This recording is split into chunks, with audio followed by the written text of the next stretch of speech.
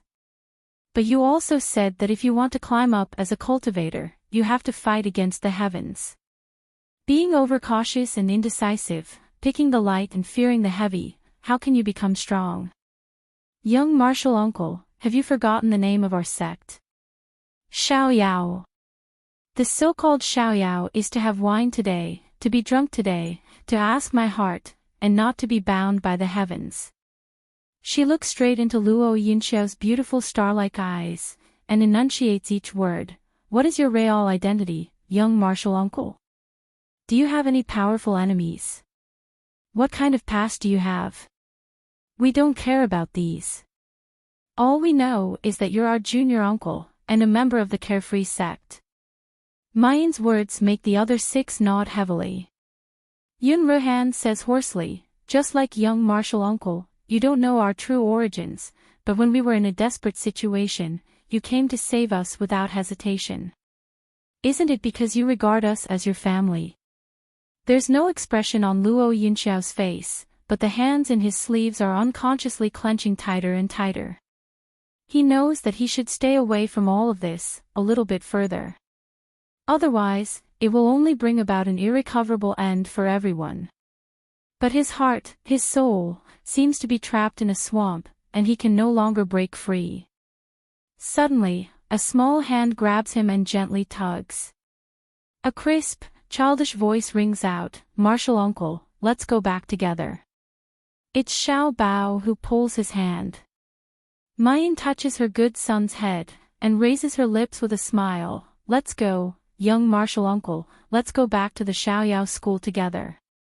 The others don't know where their courage comes from, but they reach out to push and pull their young martial uncle, who is usually as unattainable as a god.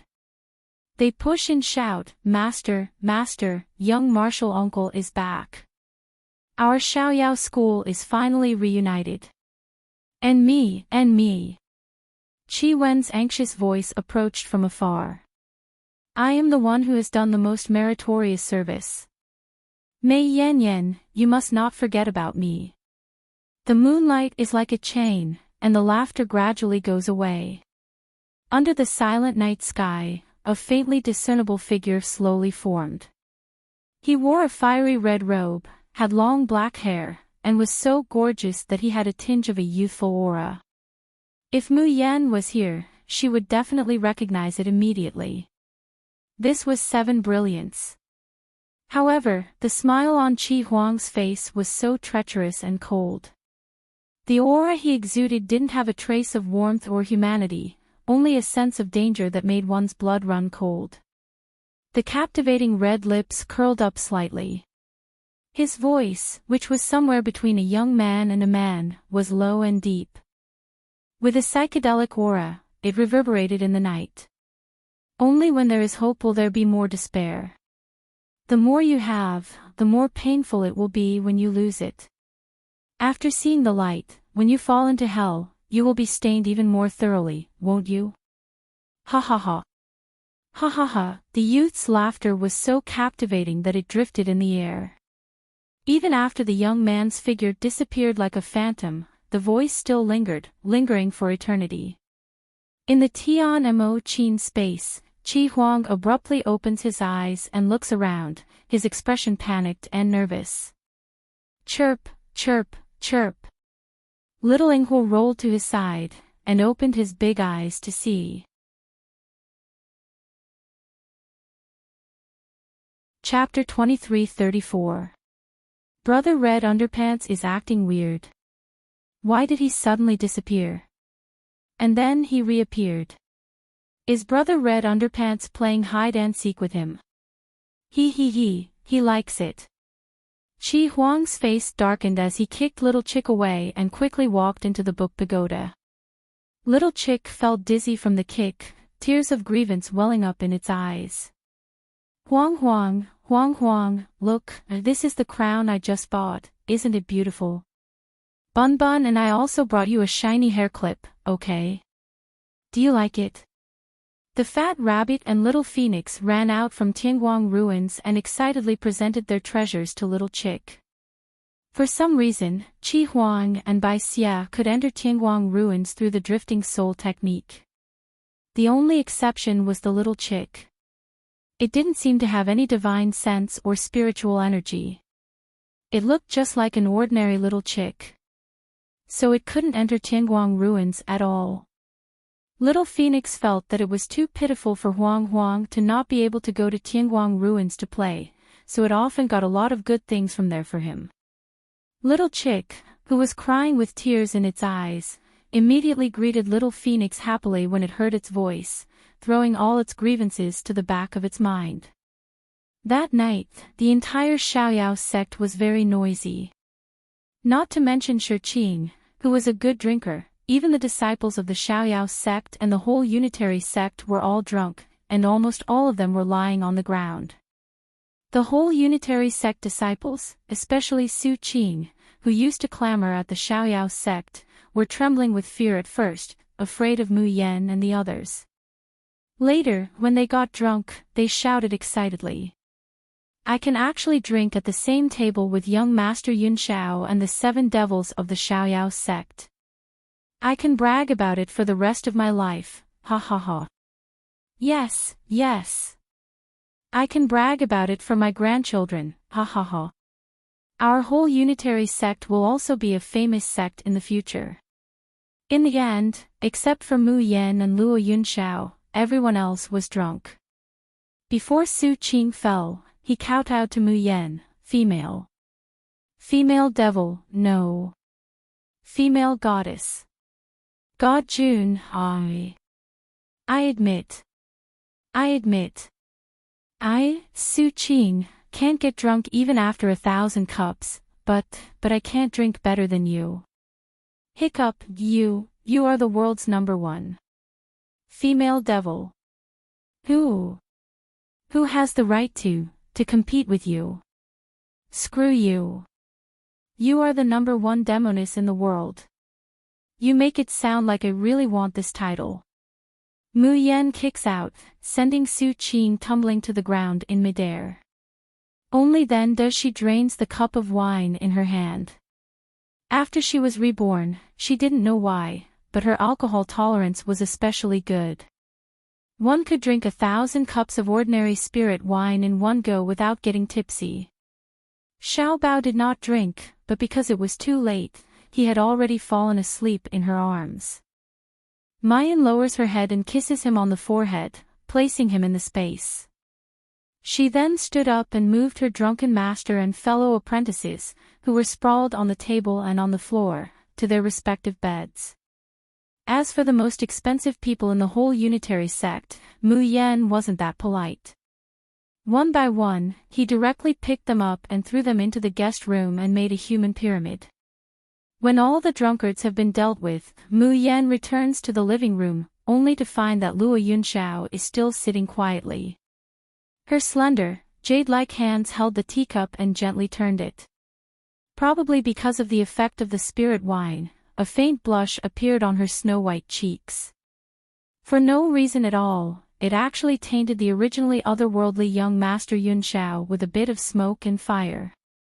Mu Yen smiles and says, "Junior Master, haven't you drunk enough? It's very late, you should go and rest early."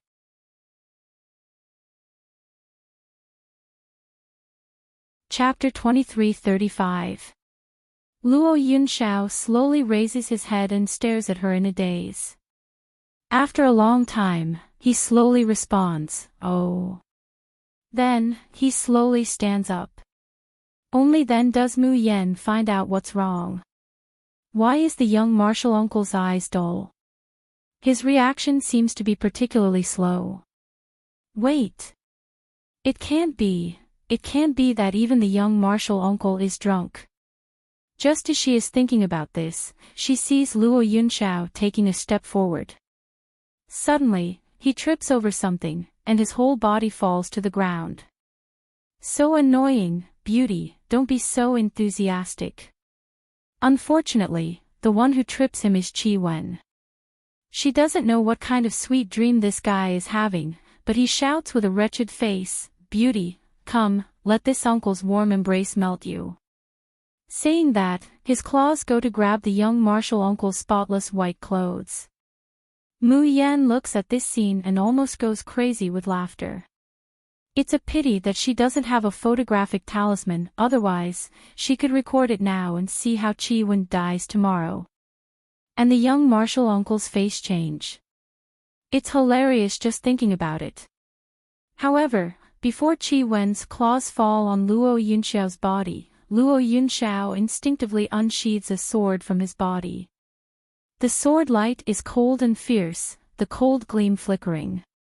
If this cleave goes down, Qi Wen will definitely be chopped into pieces. Mu Yan is startled.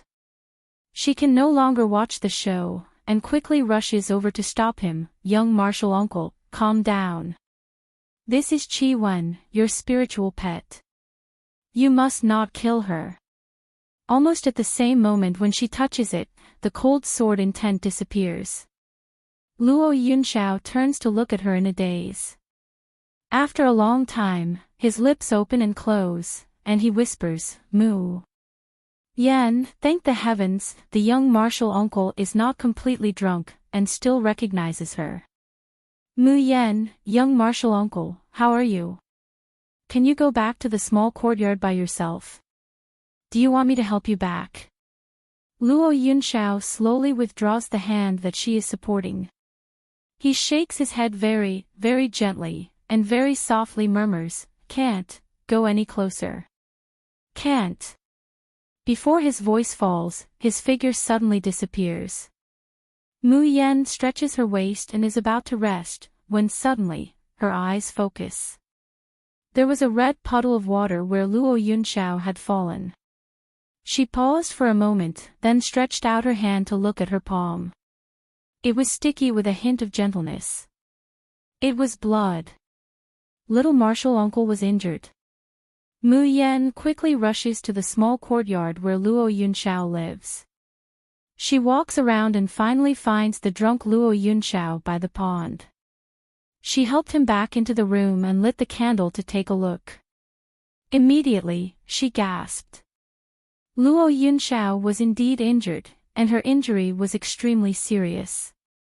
The flesh on the left side of his abdomen was bloody, and there were even signs of decay. "Little martial uncle, what injured you?" There was even fiendish demonic qi on the wound. Luo Yunxiao's eyes were tightly shut and her brows were slightly furrowed. It was as if she was immersed in pain and a nightmare, unable to wake up. Mayan clenches her teeth, takes out the Tian Mo Qin, and slowly plays it. Art Essence Yellow was activated. A scalpel like the one described in Bailey Liuin's notes gradually appeared on his fingertips. And a needle and thread. Layers of Phantom activated. In the room, two figures of June Mayan gradually appear, one playing the qin, and the other performing surgery. The sound of the qin lingers, and, floating like a dream, turned Luo Yunxiao's nightmare into a beautiful dream. Mayan's hands moved faster and faster, and finally, the demonic qi on Luo Yunxiao's wound was completely cleaned. All of her spiritual power and divine sense were almost exhausted, and her body was so exhausted that she couldn't even sweat. There was a blur in front of her, and Mayan was about to fall backwards. However, the expected pain of hitting the ground didn't come, and her body was embraced into a familiar embrace.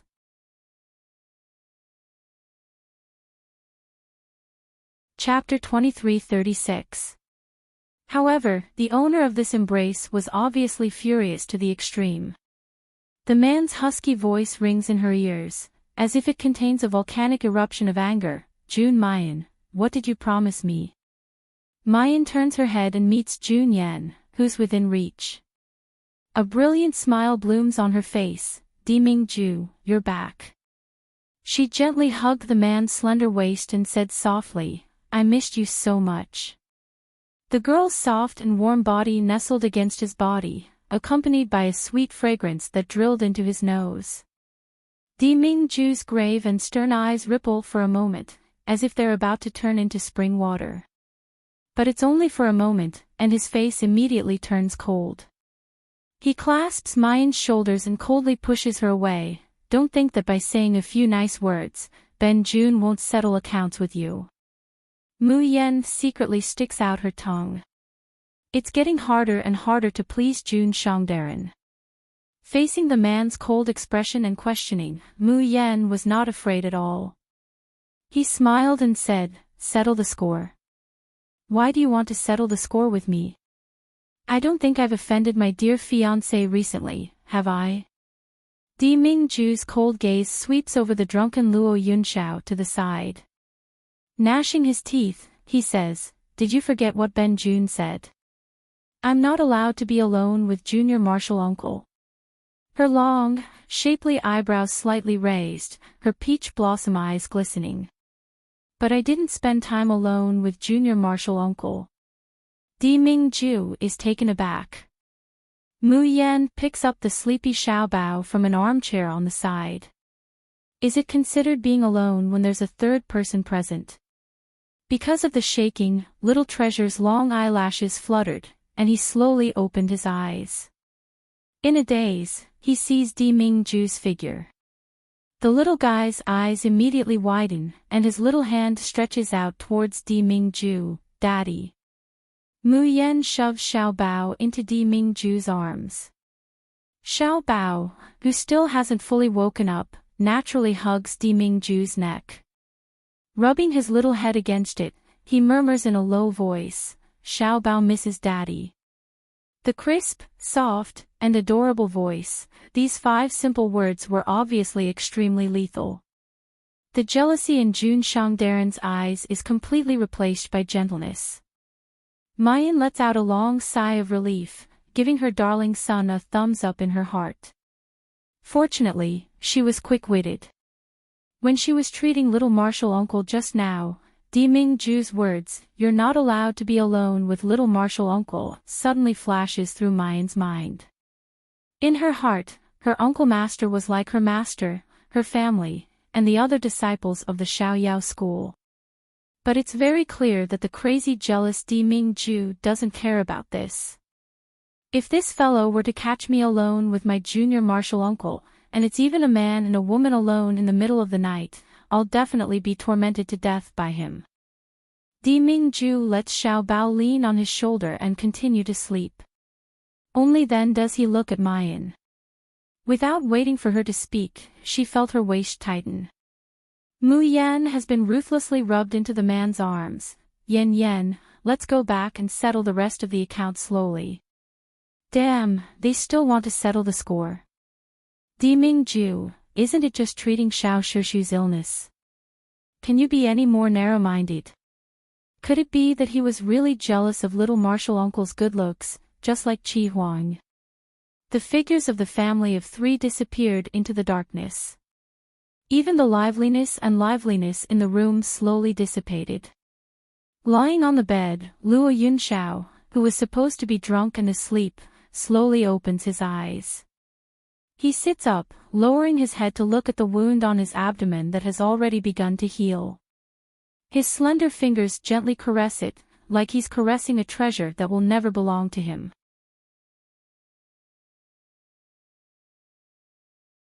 Chapter 23:37. After a long time, he closes his eyes and lies back on the bed. The light-colored thin lips gently hooked up into a shallow arc. The moonlight shines through the window, illuminating the man's peerlessly handsome face. It also reflects the trace of a smile at the corner of his mouth. That trace of hope, cherishing, yearning, and almost desperate smile. Although the jealous Jun is very angry.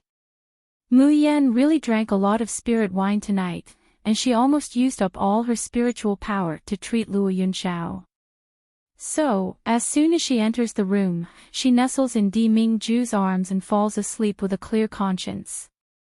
Di Mingju wants to settle accounts later, but seeing Mu Yan's sweet sleeping face, how can he bear to wake her up?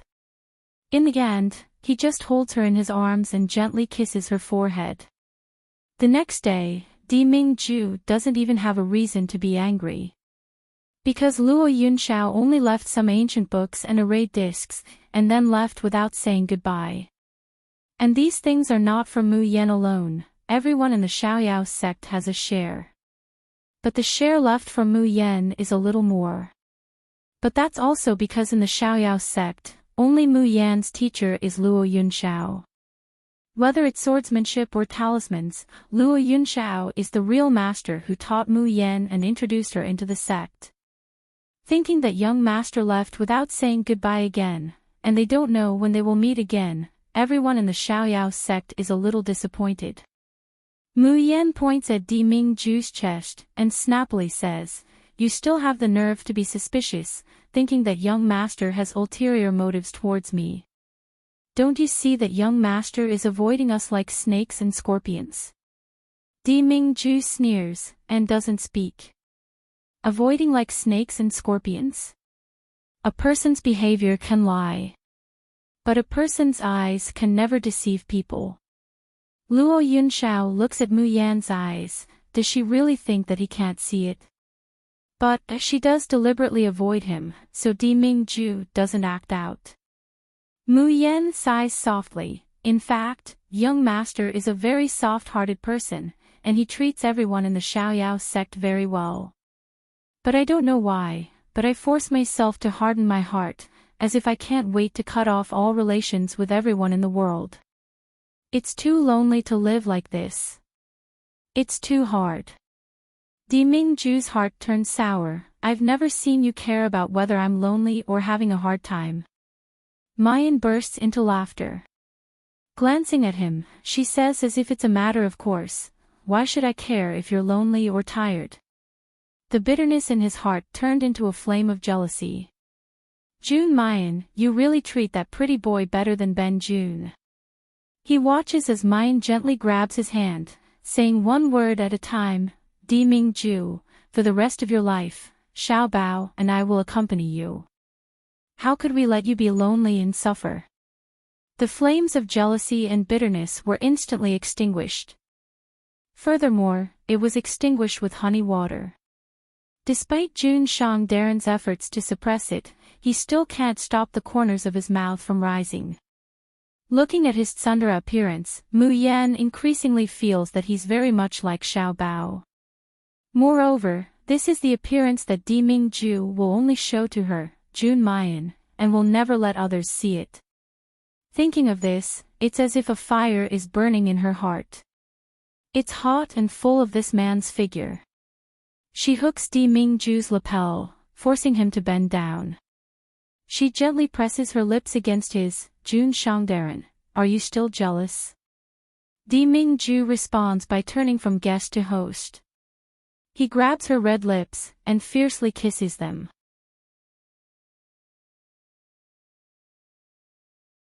Chapter 23:38. Junior sister, the sword you brought out of the underground palace is so powerful. The door opens with a bang, and the people of the Xiaoyao school burst in. When they see the scene inside, they immediately stiffen. "We didn't see anything." Mentor Mo, junior sister, continue. Mayan isn't shy at all. In any case, it's not like she hasn't done something like declaring her ownership of Di Mingju in front of everyone. As for Di Mingju, he can't wait to declare his relationship with Mayan to the whole world. Shyness, embarrassment. What is that? Di Jun says that it doesn't exist. Best quality artifact, quasi-heavenly artifact. Di Mingju takes the Ice Soul Sword, looks at it casually, and says lightly, it's barely worth something. This barely, Jun Shangdaran is really reluctant to say it. In the Shushin continent, artifacts are everywhere, and heavenly artifacts are as many as dogs. A mere quasi-heavenly artifact really can't enter Di Mingju's eyes. But this is referring to the Shushin continent, and there's no way to bring things from the Shushin continent to the Shushin continent. And the lowest level artifact, on the Shushin continent, is almost a heaven-defying existence. So, Di Mingju adds, for the time being, I'll just use it. It's actually an artifact, and a quasi-heavenly artifact at that. Junior sister, you're going against the heavens. Entering a secret territory, you casually took it out, and it's such a heaven-defying treasure. Mayan smiles, and hands the Ice Soul Sword to Yun Ruhan, eldest brother, this sword is for you. How can this be? Yun Ruhan repeatedly waves her hands, this is an artifact. Mayan spreads out her hands, but in our Xiaoyao school, only you, eldest brother, use a sword. Junior sister, aren't you also? Before he can finish speaking, Mayan flips her wrist, and the Tian Imo Qin transforms into the 7 absolute swords, immediately shutting Yun Ruhan up. Well, although they're ignorant and inexperienced. But they can also feel how powerful and terrifying the 7 absolute swords of their junior sister and Xiao Bao's Bixia sword are. They can't even be simply classified as artifact grades.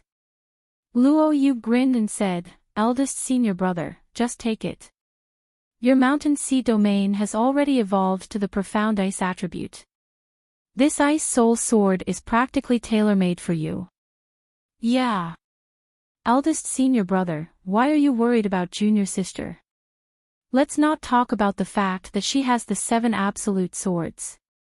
Even if she didn't, would Instructor Mo be short of her?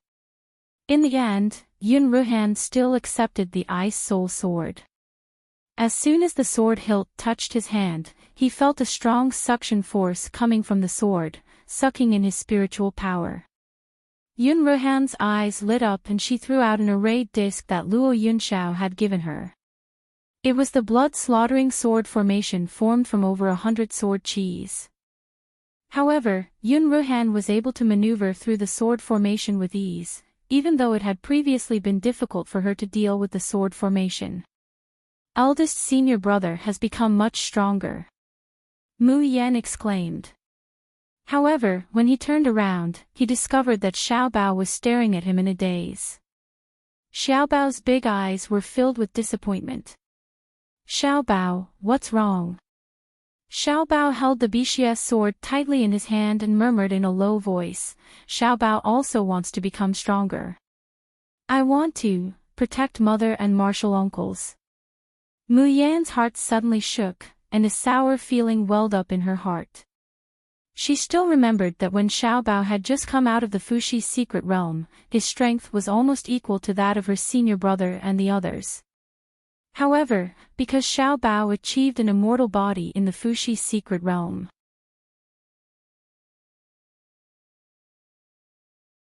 Chapter 2339. On the Shuzhen continent, immortal energy is so scarce that his cultivation has stagnated. Even if Mayan has tried her best, even if she keeps improving and refining elixirs. But it's only a cup of water on a burning cart of firewood. She knows how strong this child is, how sensible he is, and how much he wants to protect her. These days, Xiao Bao doesn't say anything, and doesn't show it. But he must be sad and disappointed at the bottom of his heart. Mayan returns to her room with a heavy heart. As soon as the door closes, Di Mingju pulls her into his arms. The man's voice is magnetic and gentle, Yen Yen, do you remember that before you went to the Woodfern's secret territory, you asked me how to let Xiao Bao's immortal body cultivate? Mayan's eyes suddenly brighten. You have a way.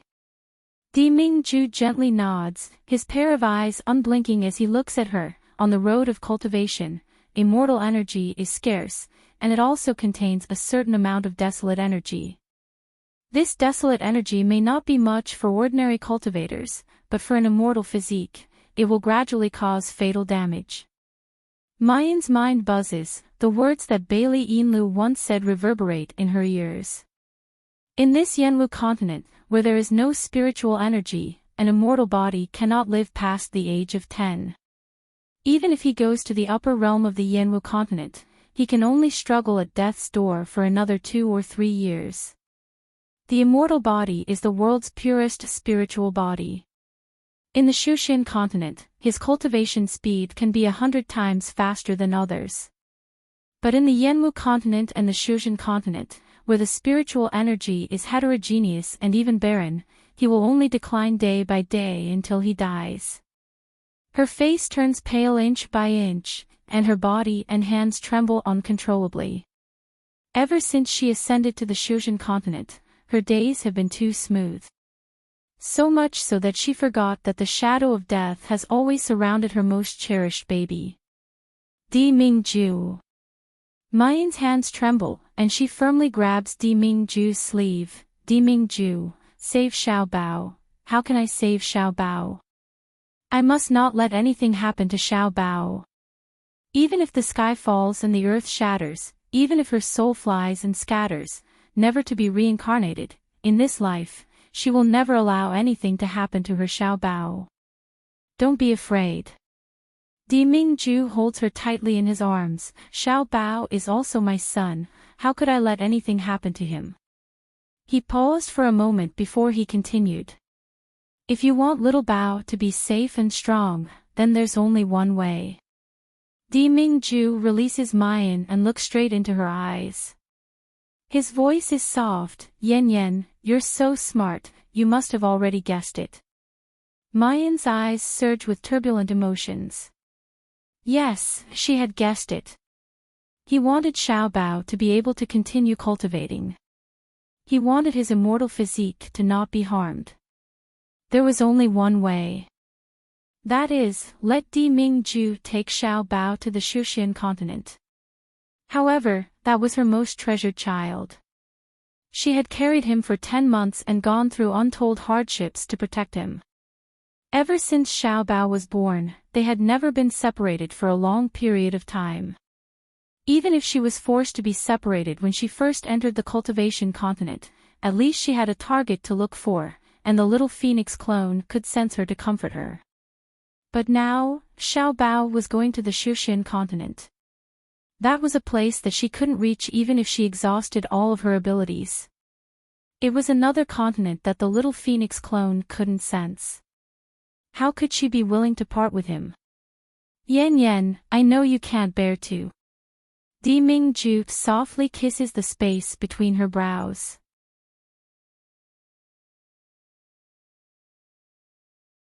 Chapter 2340.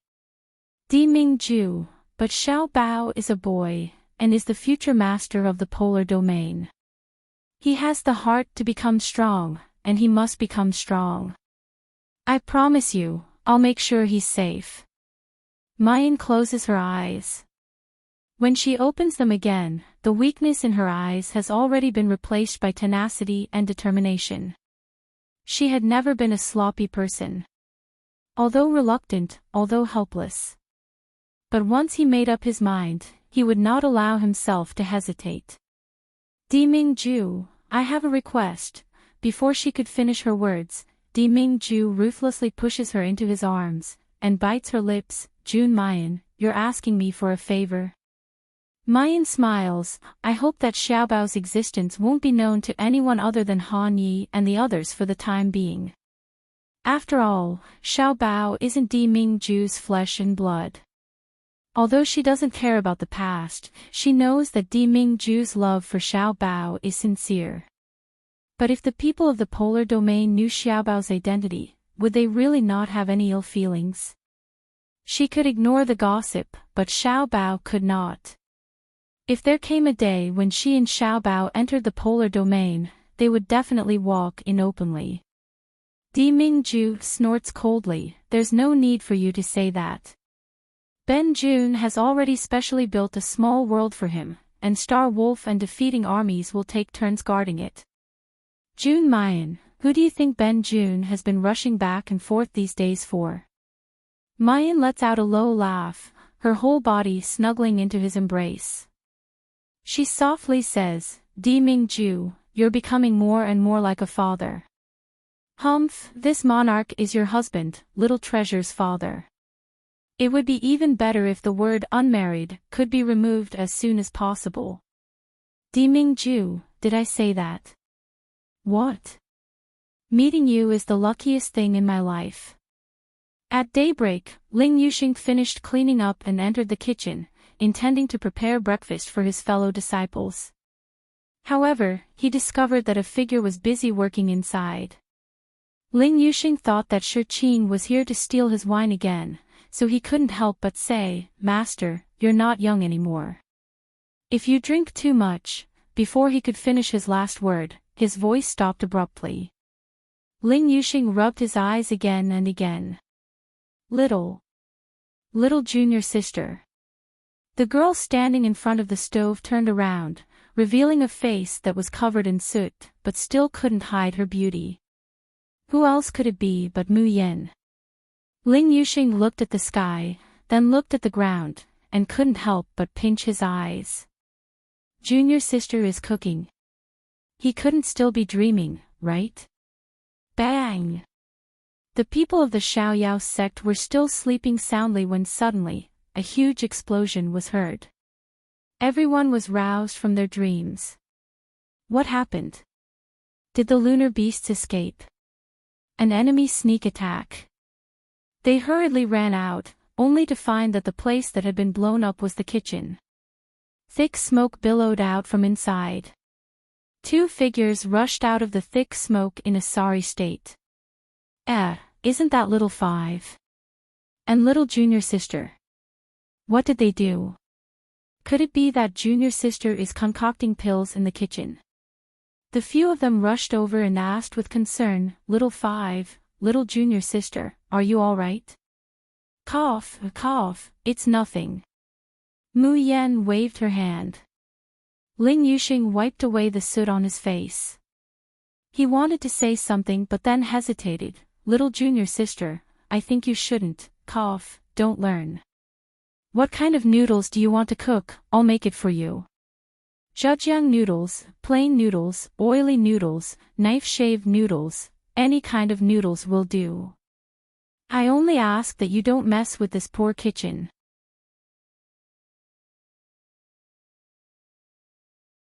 Chapter 2341. What? Cooking noodles. Yun Ruhan and the others are dumbfounded. Didn't little sister say that she wasn't good at cooking and needlework? Why did she suddenly want to cook noodles today? No. How can little sister's cooking skills be described as not good? Ling Yuma says in horror, that's simply a lethal thunderbolt. At that time, we were too stupid and naive, so we asked little sister to help us roast a red-haired pig. As a result, little sister blew up most of the cave that we temporarily lived in, almost burying us inside. Yes, that's not the most important thing. Luo Yu adds, the most important thing is that the things that Six Sister cooks can no longer be regarded as food, it's even more terrible than poison. Xiao Bao, don't you think so? Xiao Bao blinks. At that time, he and his mother lived together in the mountain forest. His mother occasionally tried to cook, but in the end, she refused to let him eat the black stuff, threw it aside, and poisoned a black bear to death. Even Mu Yan's diehard supporter, Xiao Bao, is speechless. It's clear how lethal Mu Yan's cooking is. Even Yun Ruhan, who has always been calm, can't help but say, little sister, I think you shouldn't cook. What do you want to eat? Big brother will invite you to the shop at the foot of the mountain. Mu Yan only faintly smiles, and softly says, I want to cook this bowl of noodles myself. Saying that, she doesn't wait for anyone to speak, and goes straight to the smoke-filled kitchen. However, before she can enter, she is embraced into a familiar embrace. When the people of the Xiaoyao sect see that it was Di Mingju who stopped Mu Yan, they immediately feel relieved. Fortunately, Instructor Mo is here. He will definitely be able to persuade little sister. Mu Yan looks up at Di Mingju, and opens her mouth to speak. But she sees Di Mingju take her hand, and then gently raise it into the air. The smoke dissipates, and a brand new kitchen appears. Yan, you want to learn how to cook noodles, I'll teach you. Xiao Bao rushes over and says, Nyangqin, Xiao Bao can also help you. Mu Yan crouches down, gently strokes Xiao Bao's face, and whispers, Xiao Bao, be obedient and wait on the side, okay? Nyangqin wants to cook this bowl of noodles myself. For you. Xiao Bao pouted, feeling wronged, but in the end, he still obediently stood to the side. Afterwards, the people of the Xiaoyao sect gaped as they watched their emperor-like teacher Mo teach their junior sister how to cook noodles. It was supposed to be the simplest cooking process. However, perhaps no one is perfect. Mu Yan's talent in cooking has simply reached a tragic level. The kitchen is blown up again and again, and Di Mingju returns it to its original state every time. The two of them cooked from early morning until the sun was high in the sky. The people of the Xiaoyao sect couldn't help but be shocked. In the past, they only knew that teacher Mo and little junior sister were a match made in heaven. However, he was still worried. The little apprentice sister has a child from the Yanwu continent. As for Instructor Mo, his status was high and mighty even in the Xuxian continent. Could these two really walk to the end? However, at this moment, no one from the Xiaoyao sect had any doubts. A man, high and mighty, sitting on the world's power. If he didn't love his junior sister dearly, why would he be willing to accompany her to wash hands and cook soup? Finally, it was noon. Mu Yan makes the first bowl of longevity noodles, which is barely acceptable. She puts the noodles on the table outside, then turns around to pick up Xiao Bao, and places him in front of the table.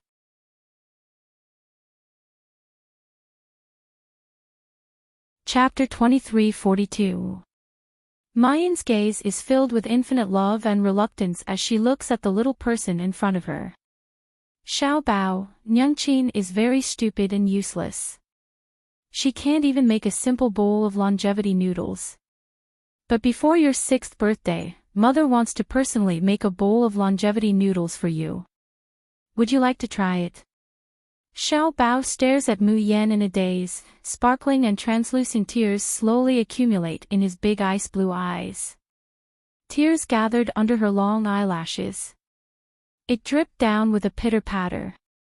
Drop after drop, it was clearly soundless, but it felt like it was pounding heavily on one's heart. Xiao Bao pouted and choked with sobs, Mother, you know. Mu Yan holds Xiao Bao's face and gently wipes away the tears on his little face. Nyangqin is very reluctant to part with Xiao Bao, but I also hope that Xiao Bao can be happy and become stronger. The immortal cultivation continent is filled with immortal qi. You can truly cultivate there instead of being trapped here. Mother. At this point, her voice became hoarse and she could no longer continue smoothly. Tears unknowingly slid down her cheeks. Xiao Bao couldn't bear it anymore. He burst into tears and threw himself into her arms. Mother, I don't want to leave you. Xiao Bao wants to always be with his mother. Mother, I won't leave, okay? Mayan tightly hugs Xiao Bao's gently trembling body, tears bursting out of her eyes. In her previous life, because of the carelessness of her trusted aide, she lost her baby. In this life, Mu Yan has always regarded Xiao Bao as an eyeball, guarding and protecting him. It could be said that in the beginning, Xiao Bao was her only faith and hope to continue living. Moreover, Xiaobao was still so young. It wasn't even her 6th birthday yet. Other children at this age were still carefree and only knew how to act spoiled in front of their parents. If possible, Mu Yan really wants to cast aside all her worries and tell Xiaobao, Nyangqin will never be separated from you. She was even willing to give up the possibility of climbing to the peak and follow Dimingju back to the polar domain without having an immortal body. However, she swallowed the words that were on the tip of her tongue. She remembers Dimingju's forbearance. He clearly longed to take her away, and he clearly worried about her, but he never forced himself to return to the polar domain with him. She remembered the vows and longings of the past. He had to do everything he could to become stronger, until he had the ability to protect all the people he cared about. Little treasure. Mu Yan gently caresses the back of the child's soft neck, and softly says, Nyangqin is also reluctant to part with you, and doesn't want to be separated from you. But mother hopes that one day, we and father can be together as a family forever. No one can ever separate us again. She didn't know if it was her words or her gentle touch, but Xiaobao's emotional collapse was finally calmed down. Her sobbing body stopped shaking.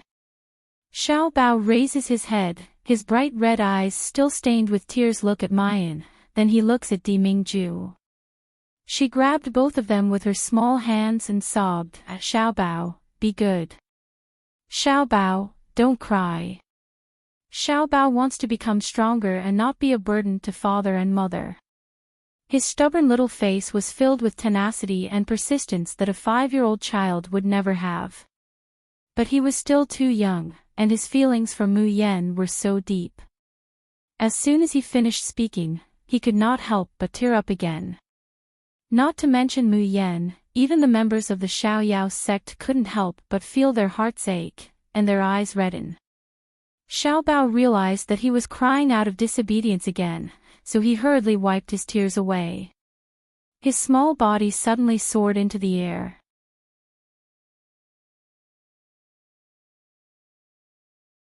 Chapter 23:43. Dimingju holds him in his arms with a look of disgust, but gently wipes away the tears on his face. With a calm face, he says, "You're a man, why are you crying?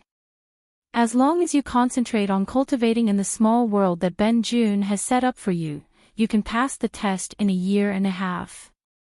If you pass, as a reward, Ben Jun will bring you down to see your mother." He speaks calmly and indifferently, but the jealousy in his heart is simply overflowing. Jun Mayan has no conscience. Every time he leaves, this woman acts as if nothing happened, without the slightest bit of reluctance. Compared to her reluctance to part with Xiaobao now. This differential treatment, Jun Shangdaran feels as if his heart has been pierced through. Xiaobao stares blankly, his eyes suddenly widening as he looks at Dimingju. "Daddy, as long as I pass the test, I can see mother. When did Ben Jun lie to you?" Dimingju snorts, "But don't blame Ben Jun for not reminding you. Even a golden immortal can't pass that test within a year, let alone a 4th-rank hollow immortal like you." However, Dimingju's cold water doesn't affect Xiaobao at all. The bitterness and reluctance in his eyes are suddenly replaced by a burning fighting spirit. The little body struggles into Mayan's arms, and says excitedly, "Mother, Xiaobao will quickly pass the test, then let Daddy bring Xiaobao to see mother." A smile also floats up on Mayan's face. She reaches out and gently scratches the tip of Xiaobao's nose. Perhaps mother has ascended to find Xiaobao first. Otherwise, let's make a bet to see who will find the other first. Xiaobao stares blankly, then the last bit of haze and sadness on his little face completely disappears. The little fists are tightly clenched, and he nods heavily. Xiaobao will work hard 100 times, 1,000 times harder, then let Daddy bring him to find mother. Quietly making a vow in his heart, Xiaobao gets down from Mayan's arms, and gobbles up the noodles that Mayan cooked.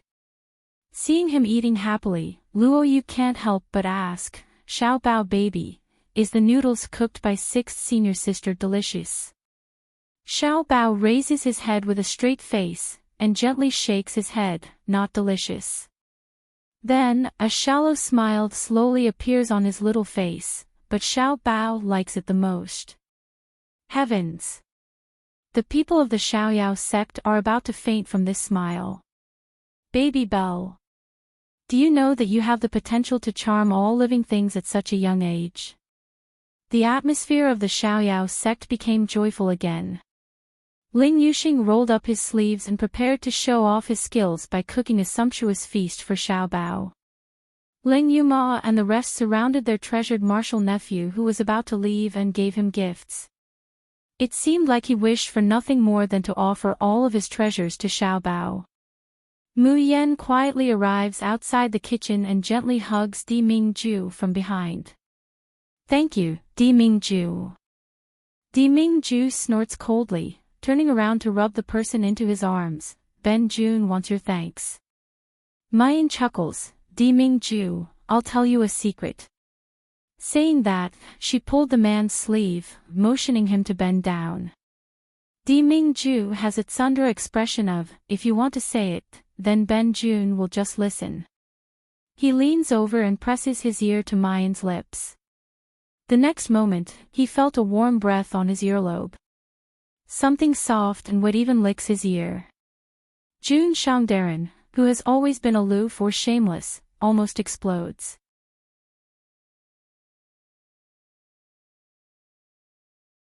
Chapter 2344. His handsome face flushes red, and he growls, Jun Mayan. The corner of Mayan's mouth curls up, revealing a sly smile like a little fox. What's wrong? My dear fiancé. Di Mingju's eyes turn from anger to a deep and scorching heat. He holds the back of her neck, about to kiss her. He wants this little girl to know the consequences of playing with fire. However, before he can capture those bright red and soft lips, he hears the girl's soft voice slowly echoing in his ears. Actually, every time you leave, I'm very reluctant to part with you. Di Mingju stares blankly, his body stiffening. I often dream of you, wondering when you will come to see me, wondering if you have already forgotten me. Di Mingju's eyes turn cold. He wants to speak, but Mayan stops him. He listens to her continue. When I saw the illusion of you falling in love with someone else in the underground palace, and saw other women coveting you, I even had a terrible thought. Wait until I'm strong, I want to lock you by my side, and brand you with my brand. Only me and Xiao Bao can see you, and no one else can covet you.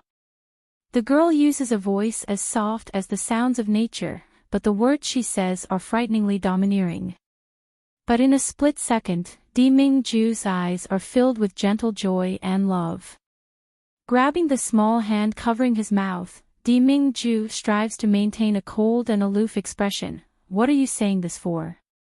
You are destined to belong to Ben Jun. Ben Jun naturally belongs to you. That is an indisputable fact. Mayan looks at his tsundere appearance, and bursts out laughing. I thought that Jun Shangdaran was jealous of Xiao Bao, and felt that I didn't miss you enough, and was reluctant to part with you. So, I specifically came to explain my feelings to you. Are you happy now? The expression on Di Mingju's face suddenly freezes. The smile on Mayan's face deepens, and she gently hooks her hand around his neck. Her lips press against his, and she whispers, Di Mingju, not only am I reluctant to part with Xiao Bao, I am also reluctant to part with you. Every time we haven't parted, I already start to miss you. Before she could finish speaking, she is already firmly pressed into Di Mingju's arms, swallowing up all her words and breath. The small world of the Shushan continent has been properly prepared, and every operation consumes a huge amount of resources. No matter how reluctant she is, Mayan can only part with Xiao Bao and Di Mingju. This time, Xiao Bao took away the fat rabbit and Baixia, but left the little phoenix ball for Mu Yan. Qiuqiu's doppelganger ability was of great help to Mu Yan. Moreover, Qiuqiu was different from the fat rabbit. It had signed a contract with Xiao Bao through its soul. Therefore, little Phoenix didn't need to cultivate. As long as Xiaobao became stronger, its strength would also naturally increase. Until one day, he could condense a true phoenix body. When little Phoenix saw that he was about to be abandoned by his little big brother again, he cried non-stop. But in the end, she couldn't bear to part with her beautiful big sister and the little chick, so under Xiaobao's consolation, she obediently stayed. Looking at Di Mingju and Xiaobao's disappearing figures, Mu Yan sighs softly. Junior sister, don't worry. With Teacher Mo here, Lil Bao will definitely be fine. Mu Yan smiled and raised her spirit. Eldest senior brother, what are your plans next? Yun Ruhan pondered for a moment before saying, this time's breakthrough was too hasty. I and number 2 need to meditate and cultivate and stabilize our realms. In fact, it wasn't just Yun Ruhan and Qin Zhou.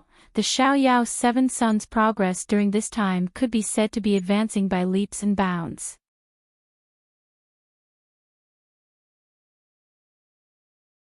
Chapter 23:45. Each of them needs time to digest what they have learned in this period of time. Mayan nods, then hears Yun Ruhan suddenly look at Shi Qing, saying word by word, Master, after my realm stabilizes, I want to go to Ziyunjia. Shi Qing is startled, the 7 of you are going together. Yun Ruhan hooks up her lips and smiles, of course, we, the Xiaoyao 7, are of one mind. Junior sister wants to go to Ziyunjia. As her senior brothers, how can we be left behind? Mayan stares blankly at Yun Ruhan.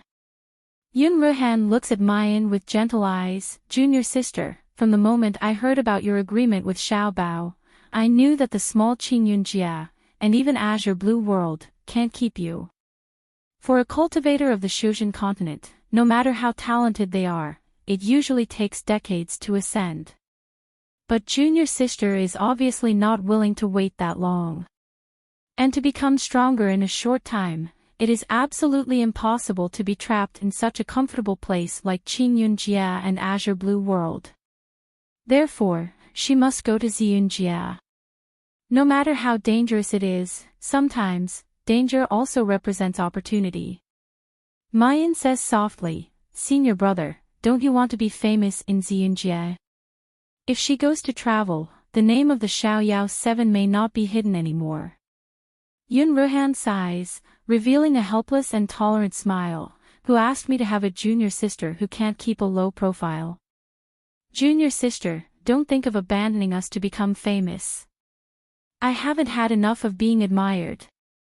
Not to mention Ziyunjia, even if we want to go to the Shuzhen continent in the future, to a higher and further place, we, the Xiaoyao 7, will go together.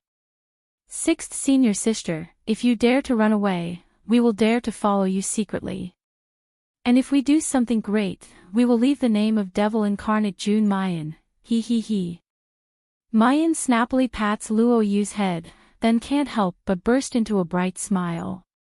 Shi Qing looks at the lively and excited appearance of the 7 children in front of him. His gaze sweeps over Yun Ruhan and Luo Yu, and he sighs softly, his eyes a little moist. He coughs lightly, since you have all thought it through, I will not stop you. There is only one thing that I hope you will always remember. No matter what happens in the future, if you feel unhappy, come back. The Xiaoyao sect will always be your home. Su Qing walked into the room, trembling with fear, and saw a young girl wearing a light blue dress sitting in front of the window. Sunlight shone through the window, shining on the girl's body. Her snow-white skin was as exquisite and flawless as jade. Her exquisite facial features were beautiful beyond compare. In particular, the faintly discernible peach blossom eyes under her long eyelashes seemed to be reflecting the entire starry sky, causing one to be enraptured. However, how could Su Qing dare to have any romantic thoughts in his heart? Towards this ancestor, his eyes were filled with awe, fear, and worship. Not to mention how badly the whole Gue sect had been messed with by her. In just this 1 year, The entire Green Cloud world's legend about this girl was unprecedented, shocking everyone's jaws off. You came. The girl's voice was soft and pleasant to the ear. Su Qing was so scared that his whole body trembled, and he fell to his knees. Lord June, have mercy. I don't know what I did wrong. I will definitely change. I will definitely change. Mayan looked at him amusedly. When you were drunk that day, I saw that you were very bold, and you even dared to call me devil incarnate. How did you become like this after you sobered up?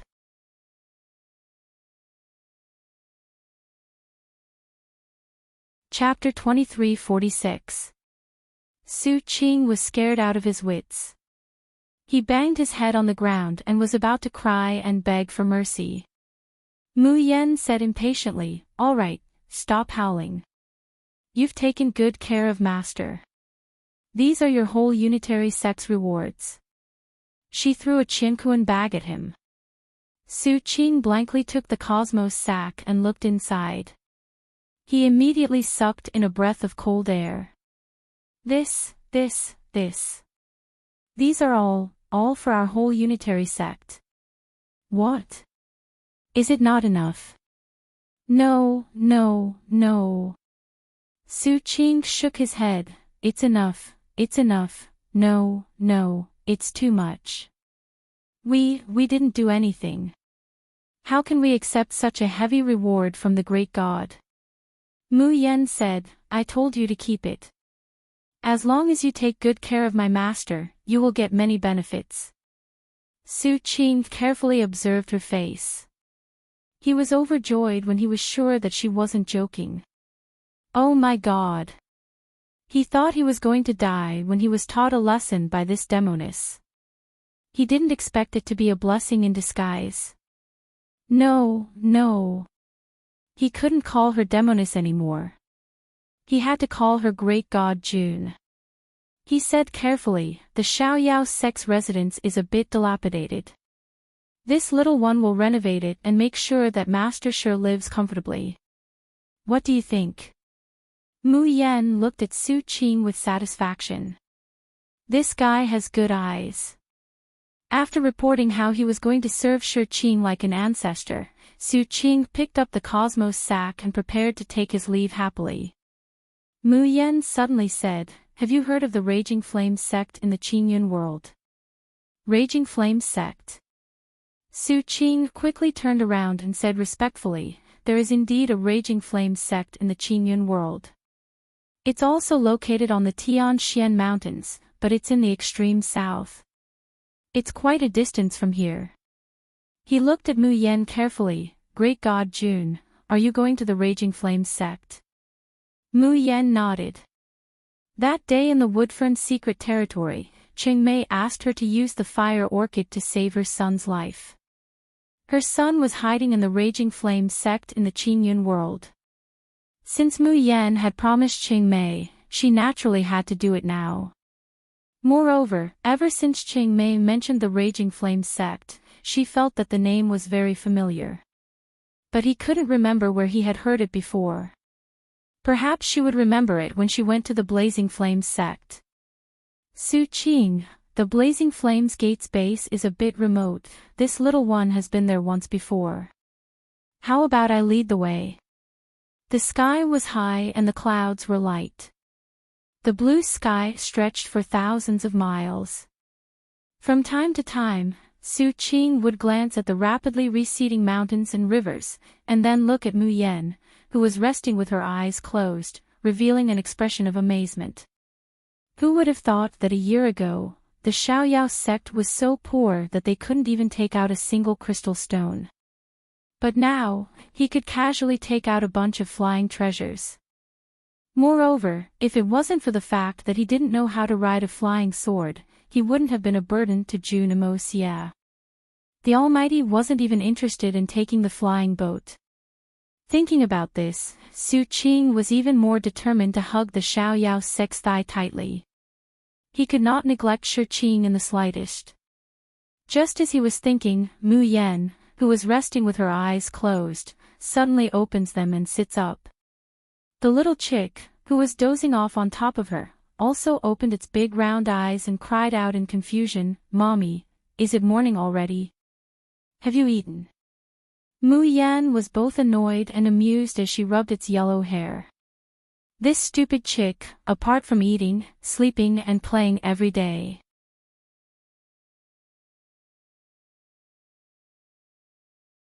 Chapter 2347. Apart from that, it couldn't do anything else. The little phoenix caught it and taught it for so long, but it couldn't gather any spiritual power or demonic energy. It seems that it's doomed to be a useless chicken that eats and waits for death for the rest of its life. Mayan doesn't pay attention to the little yellow chicken that's rubbing against her, begging to be petted and fed. She looks down, her brows slightly wrinkling. "Great God, what's wrong?" Su Qing asks nervously. Mayan's consciousness moves, and the airship quickly descends. As the airship approaches the ground, Su Qing finally notices the movement below. He sees that in the dense jungle of the Tianxian Mountains, there are two groups of people chasing each other. On the fleeing side, there's only a young man and a teenager, and the spiritual power fluctuations around them are extremely thin. On the other side, there are more than a dozen brawny men, and each of them has a higher cultivation than the two fleeing people. The two black-clothed men are extremely rare gold cores in the blue cloud world. As the brawny men jump through the jungle, the distance between the two sides is getting closer and closer. Just when Su Qing thinks that the two people are about to be caught, there's a sudden light under the young man's feet, and then the two people disappear, reappearing a kilometer away. Su Qing's eyes widen in surprise. What's going on? These two people's cultivation is clearly so low, but just now, was that teleportation? Interesting. Mayan chuckles, and with a thought, the 7 Absolute sword appears under her feet. You slowly descend with the airship, I'll go take a look first. Saying that, without waiting for Su Qing to react, Mayan's figure has already whistled out, flying towards the two fleeing people. Almost as soon as Mayan flies into the jungle and lands on the treetops, the brawny men behind her once again approach. "Brother Bai Yang, don't worry about me." The young man's tender and trembling voice comes from below. "As long as you don't take me, the burden of the transmission array will be much smaller. You'll definitely be able to escape." "No, I promised old Zhou that I would protect you thoroughly." Mayan glances through the branches and leaves. She finds that the youth is about 12 or 13 years old, but his figure is extremely thin. Moreover, his complexion and lips are pale. The blazing sun is clearly in the sky, but his body can't stop trembling. And the young man protecting him has a slender figure. One hand was holding onto the youth tightly, while the other was hanging down emptily. Obviously, he only had one arm. When the young man turns his head to face Mu Yan suddenly raises her eyebrows. When she heard Big Brother Bai Yang, she felt that it sounded familiar. Now, she was even more certain that she had seen this young man before. Back then, the unfettered 7 had crossed the Tianxian mountain range and headed towards the Starry School. Along the way, they met the Silvermoon Palace's disciples. The Silvermoon Palace disciples were arrogant and despotic, especially Hua Biue. She actually dared to injure second senior brother. As a result, he was ruthlessly taught a lesson by Mu Yan. At that time, there was only one person in the Silver Moon Palace who had been trying to dissuade Hua Biue. That was why when Qin Jiu took revenge, she let him off. Mu Yan heard Hua Biue call him Bai Yang. It was the young man in front of him. However, this Bai Yang was not a Silver Moon Palace disciple. Why was he here? Furthermore, he had lost an arm and was being chased around in a sorry state. As Mu Yan is curious, the pursuers behind her are getting closer and closer. Bai Yang hurriedly took out a formation plate and threw it on the ground. The formation plate shone brightly and enveloped Bai Yang and the young man. Mayan's expression becomes more and more strange. Who would have thought that this inconspicuous young man, who looked weak, was actually hiding his strength?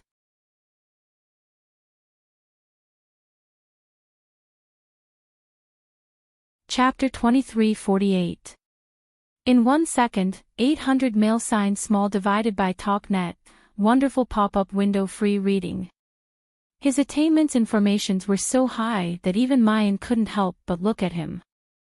The formation plate that Bai Yang threw out was a short distance, irregular transportation formation. Don't underestimate the distance that this transportation formation could transport. Judging from the level of the formation, it could only be considered 3rd or 4th grade at most. But this kind of formation plate could be sold for a very high price on the market. It was because this kind of formation didn't require much spiritual power, but the communication and fusion of the runes was extremely complicated. Even a 5th grade formation master or above might not be able to do it. And this Bai Yang was only at the 2nd level of Anidia, but he could use these formation plates as if they were part of his body. It was obvious that he had refined these formation plates himself. However, after this formation plate was thrown out, the light flickered for a while, then quickly extinguished. The depletion of spiritual power caused a stabbing pain in Bai Yang's dantian. The activation of the formation was interrupted midway. He panicked and hurriedly tried to activate it again. But it was only a short delay, and the people behind him were already very close. Bang! The leader of the black-clothed men fiercely kicked Bai Yang, sending him flying. Run! You should keep running. Little bastard, you dare to play tricks under the eyes of the Raging Flame School, you must be tired of living. Damn it, we've been chasing you for so long, almost half of the Tianxian Mountains. This time, if I don't skin these 2 little bastards, I won't be able to dispel the hatred in my heart. The brawny men's faces were full of anger. They surrounded Bai Yang and the youth, punching and kicking them. Bai Yang gritted his teeth and held the youth in his arms, using his own body to protect him. The youth in Bai Yang's arms whimpered, tears flowing down his cheeks. He struggled to get out of Bai Yang's embrace, but Bai Yang held him tightly, not willing to let go. Enough. Let's get down to business. This kind of ant needs to be crushed to death. We need to quickly bring this little bastard back to report. The leader of the black-clothed men ordered. The brawny men immediately stopped. One of them pulled out a long blade, about to slash at Bai Yang. However, the blade hadn't touched Bai Yang's body. There was a clang. The saber seemed to have been hit by something. The force of the impact was so great that the burly man could not hold it steady. The long saber flew out and hit his own head. Ah! It was clearly the back of the saber that had smashed into the burly man, but a bloody wound had actually appeared on his forehead. His eyes were wide open as he fell backward stiffly. Who are you? The 2 leading men in black shouted angrily, who's sneaking up behind us? Get out here right now. As soon as he finished speaking, there was another danged sound, followed by a mournful scream. The second man fell to the ground. This time, the saber in his hand was not unsheathed. There was no blood on his forehead, but there was a bloody hole. Embedded within the bloody hole was an ordinary pine cone. Zhang Quan and Wang Fei looked at each other and saw the shock in each other's eyes. A pine cone could smash through the head of a high-level Anidia cultivator and kill him instantly. His strength was at least at the Golden Core stage. Both of them were Golden Core stage cultivators. In this small azure cloud world, they did not care about anyone at all. But now, there was a hint of seriousness on their faces. They looked around nervously and said in a low voice, "Our Xian Realm's Raging Flame sect is working in the Sky Jade Mountain Range. We accidentally disturbed you. Please forgive us, fellow Daoist."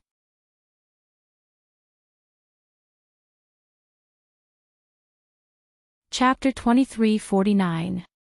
In 1 second, 800 mail signs small divided by TalkNet, wonderful pop-up window free reading. Ziyunjie's Raging Flame Sect. A sweet voice, like the sounds of nature, slowly resounds. Isn't Raging Flame Sect from Qingyunjie? Following the voice, a graceful blue figure descends from the sky. Zhang Quan, Wang Fei, the dozen or so brawny men, Bai Yang and the youth, stare at this scene, completely dumbfounded. Sunlight spills through the crisscrossing branches and leaves, falling on the girl's face, casting a scattered shadow. It's obviously a mottled shadow, but it doesn't damage the girl's icy skin and jade-like bones. Zhang Quan and Wang Fei suck in a mouthful of cold air. Their tone softens a bit. May I know the young lady's name? We are. Mu Yan lightly tosses the pine cone in her hand, and without waiting for them to finish speaking, she suddenly throws it. Bang bang bang bang. For consecutive sounds, and the 4 brawny men don't even have time to make a sound. They all suck in a breath and die. Zhang Quan's fawning smile stiffens on his face. He sees the corner of Mu Yan's mouth curl up slightly, and she says unhurriedly, "I'm sorry, I'm not a very patient person, and I'm especially not interested in listening to nonsense. So, can you please answer my question, and don't talk nonsense?" You.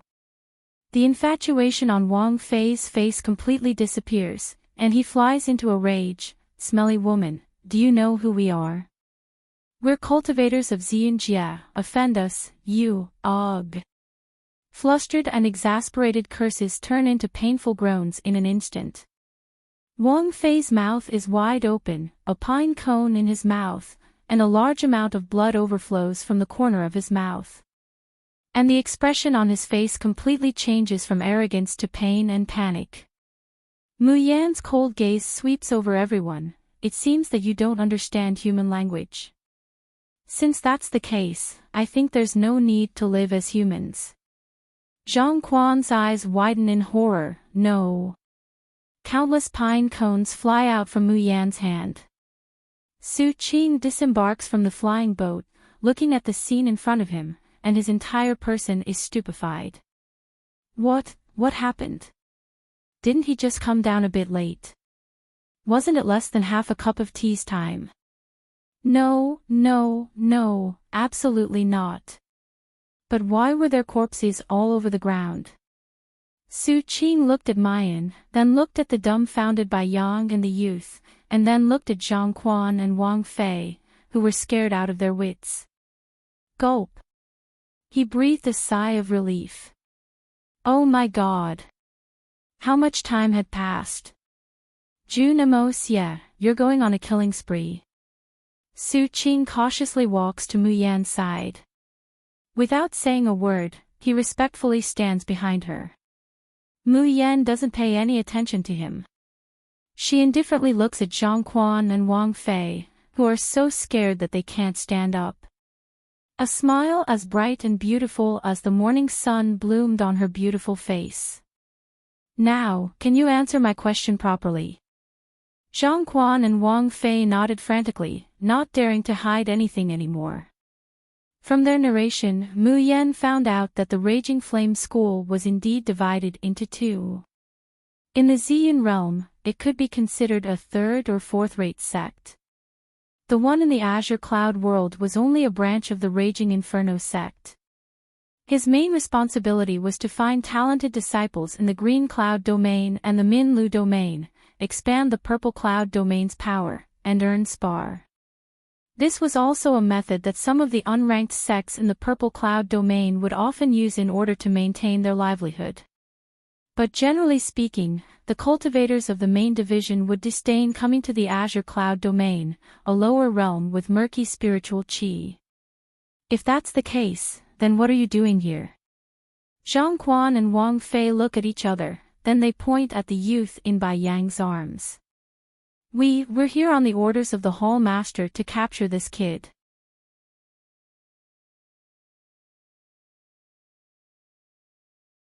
Chapter 2350. Oh. Who is he? The two shook their heads. You don't know. Mu Yan raised her eyebrows. Then what else do you know? If you don't know anything, then there's no point for me to keep you. The two who were about to continue shaking their heads were scared out of their wits. No, no, no, don't kill us. Although we don't know the reason, but Hall Master Kai knows. He's in the Raging Flames sect of the Qingyun world. We can take you to him. Mu Yan didn't look at the two who were scared out of their wits, but looked at Bai Yang and the youth. Bai Yang looked at Mu Yan in a daze, his eyes filled with confusion and thought. Suddenly, he had a flash of inspiration and exclaimed, You're the one in the forest that day. In reality, that incident happened a long time ago. At that time, Bai Yang's attention was focused on Hua Biyue and Qin Zhou, and he didn't look at Mu Yan's appearance. So, he didn't recognize her at first. But Mu Yan's appearance was too beautiful, and an ordinary person would have a deep impression of her with just a glance. So, when Mu Yan approached, Bai Yang finally remembered. Aren't you a disciple of the Silver Feather Palace? Why are you in the Qingyun world? Hearing the words, Silver Feather Palace, Bai Yang's expression darkened. He told her how he wanted to save Hua Biyue, but was used as a shield by Hua Biyue, and got his arm bitten off. Bai Yang gave a self-deprecating, bitter smile. My talent was not good, and my cultivation base was low. After losing an arm, I became even more useless. So, the Silver Feather Palace sent me back to the Bai family. But the Bai family. Bai Yang's parents had passed away long ago. He was able to enter the Silver Feather Palace because his father had helped the deputy palace master of the Silver Feather Palace. The Bai family treated him differently because he was a disciple of the Silver Feather Palace. Once he was cooked, those people immediately changed their attitude and banished him from the Bai family. Bai Yang didn't know what happened. He didn't want others to know about this. And he and the girl in front of him were just acquaintances. But under her questioning, he unknowingly said what he had hidden in his heart for a long time. After leaving the Bai family, I had nowhere to go. All my belongings were robbed, and I was seriously injured. I thought I was going to die. Bai Yang remembered himself lying in a pile of cold garbage at that time. A putrid stench entered their nostrils bit by bit. Extreme pain and despair slowly bred hatred in their hearts. Ever since he was young, his parents had taught him to be kind to others and to be open and aboveboard. He wanted to be a good person. He was honest and kind. He saved his fellow disciples, but what did he get in return? But just as Bai Yang's life was being taken away bit by bit and his heart was being corroded by hatred, someone passed by and saved him. That person is Elder Zhou of the Raging Flames sect. A grateful smile appeared on Bai Yang's face. Not only did Elder Zhou take me in, he didn't mind the fact that I lost an arm, and he even taught me his array techniques. At this point, tears suddenly flowed from his eyes, and he looked at Zhang Quan and Wang Fei with hatred. But these bastards are unwilling to let such a good person go. Before Bai Yang could finish, the young man next to him was already sobbing. It's me who hurt Elder Zhou. Mr. Zhou died to protect me. And my mom, she still hasn't come back. Boo-hoo. You're tuning into the LoveLore Library YouTube channel. We're so grateful for your support, and don't forget to subscribe to join us on this incredible journey through captivating stories. Your generosity through donations truly makes a world of difference, as it's the primary source of revenue that allows me to expand and enhance this channel for you. Thank you from the bottom of my heart for being a part of this adventure.